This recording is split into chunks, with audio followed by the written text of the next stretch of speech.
मध्य प्रदेश के कई शहरों में कोरोना के केस तेजी से बढ़ रहे हैं, लेकिन लोग अब भी खतरनाक तरीके से लापरवाही बरत रहे हैं। मध्य प्रदेश के बैतूल में घटी एक ऐसी ही घटना ने प्रशासन के हाथ पैर फुला दिए। वहां एक आदमी कोरोना पॉजिटिव आने के बाद क्वारंटीन किए जाने के नियमों को तोड़कर शिवरात्रि में लगे एक मेले में पहुंच गया। इसके बाद वो एक दूसरे मंदिर भी गया और वहां बड़े ही आराम से घूमता रहा। काफी देर बाद किसी तरह अधिकारियों ने उस आदमी का पता लगाया और फिर उसे क्वारंटीन किया। इस लापरवाही के लिए उस आदमी पर एफआईआर भी दर्ज कर ली गई है। कोरोना पॉजिटिव मरीज है, वो अपनी जानकारी छुपा रहा था, अपना एड्रेस नहीं बता रहा था, यहाँ इस बाहर तहसील का हूँ, यहाँ का हूँ। उसको हमने ट्रेस किया और उसके खिलाफ हम एफआईआर भी कर रहे हैं, क्योंकि वो पॉजिटिव होने की जानकारी के बावजूद वो स्थानीय मेला में घूम रहा था। बिहार में पंचायत चुनाव के ऐलान से पहले ही लोगों को लुभाने की कोशिश शुरू कर दी गई और दानापुर के खासपुर पंचायत की मुखिया ने कुछ ऐसा ही किया। मौका था बेटे के शादी समारोह का, लेकिन इसी बहाने डांस कार्यक्रम रखकर इलाके के लोगों को लुभाने की कोशिश भी की गई। बिहार में जल्द ही पंचायत चुनाव का ऐलान हो सकता है, लेकिन इससे पहले ही खासपुर पंचायत की मुखिया प्रियंका कुमारी चुनाव की तैयारियों में जुट गईं। बेटे के शादी समारोह के मौके को उन्होंने हाथ से नहीं जाने दिया और इस दौरान एक डांस कार्यक्रम रखकर उन्होंने इलाके के लोगों को अपनी तरफ खींचने की पूरी कोशिश की।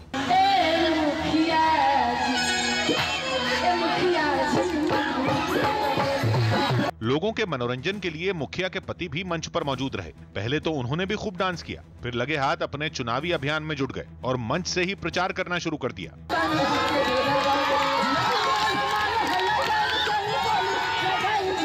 थोड़ी देर बाद मुखिया प्रियंका कुमारी भी मंच पर पहुंची और वो भी संगीत की धुन पर झूमने लगी। अपने मुखिया के इस अंदाज को देख वहां जुटी भीड़ भी खुद को रोक नहीं पाई।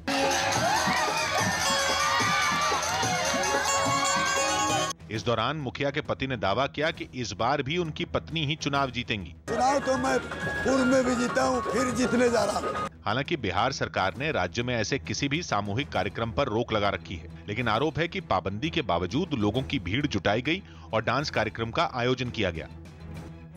दिल्ली में इलेक्ट्रिक गाड़ियों के लिए पार्किंग में जगह रिजर्व रहेगी।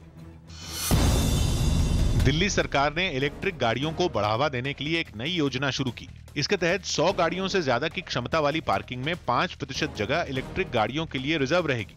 इतना ही नहीं, वहां इलेक्ट्रिक गाड़ियों के लिए चार्जिंग पॉइंट भी बनाए जाएंगे। सरकार ने सभी को इस साल के आखिर तक ये काम पूरा करने का वक्त दिया है। ये नियम सिनेमाघरों, दफ्तर, होटल, रेस्टोरेंट और अस्पतालों समेत सभी जगहों पर लागू होगा। बैडमिंटन वर्ल्ड फेडरेशन ने इस साल यूएस ओपन और कनाडा ओपन नहीं करवाने का फैसला लिया। कोरोना संकट में कई बंदिशें लागू हैं, इसी वजह से बैडमिंटन वर्ल्ड फेडरेशन ने यह फैसला लिया। बिशन सिंह बेदी को दिल्ली के गंगाराम अस्पताल से छुट्टी मिल गई। वो 3 हफ्ते तक अस्पताल में रहे। पहले उनकी बाईपास सर्जरी हुई और इसके बाद ब्रेन सर्जरी करनी पड़ी थी। अमृतसर के जंडियाला रेलवे स्टेशन पर किसानों ने अपना धरना खत्म कर दिया। इस धरने के खत्म होने के बाद अमृतसर से दिल्ली के बीच सीधी ट्रेन सेवा फिर शुरू हो गई। ये प्रदर्शनकारी कृषि सुधार कानूनों के खिलाफ पिछले कई महीनों से वहां धरने पर बैठे हुए थे। वहां से नॉर्मल ट्रैफिक बहाल कर दी है और वहां से अब सारी पैसेंजर्स ट्रेन नॉर्मल तरीके से चल रही हैं। बड़ी खबर आपको बता दें, बिहार से आ रही है, जहां पर 5 लोगों ने खुदकुशी की है। बिहार के सुपौल की ये घटना है, जहां पर एक ही परिवार के 5 लोगों ने खुदकुशी की और दर्दनाक बात यह है कि इसमें 3 बच्चे भी शामिल हैं। 5 लोगों ने खुदकुशी की। बिहार के सुपौल का यह मामला है, जहां पर यह मामला सामने आया है। परिवार के 5 लोगों ने खुदकुशी की। मरने वालों में 3 बच्चे भी शामिल हैं। बिहार के सुपौल का यह मामला है, जहां 5 लोगों ने खुदकुशी की, जिसमें 3 बच्चे भी शामिल हैं। बड़ी खबर आपको बता दें, बिहार के सुपौल में 5 लोगों ने खुदकुशी की है।